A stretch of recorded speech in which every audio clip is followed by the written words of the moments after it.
Le parc national de Namha, dans l'extrême nord du Laos. Ce groupe de touristes harcelés par les moustiques tente d'y apercevoir un éléphant ou un léopard. Comme eux, de plus en plus de visiteurs vont à la découverte de cette nature sauvage du Laos, difficile d'accès et éprouvante.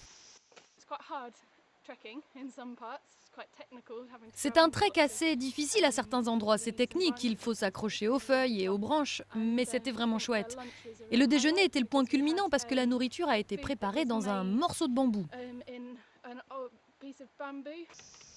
Fleurs de banane, pousses de bambou, viande de buffle, les repas sont préparés par des guides appartenant aux nombreuses minorités ethniques de la région. Et l'hébergement dans les villages est rudimentaire.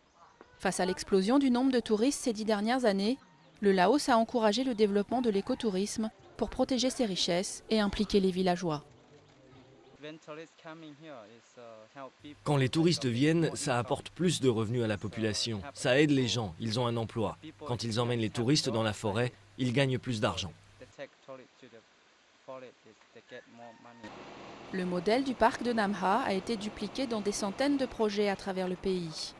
Mais malgré les précautions prises, certains touristes hésitent encore à acheter ces circuits, réticents à entrer dans l'intimité des villageois. Les bailleurs de fonds du petit pays pauvre les y encouragent pourtant. N'y allez pas tout seul. Ne vous contentez pas de louer une moto en ville et de conduire toute la journée sans rien laisser.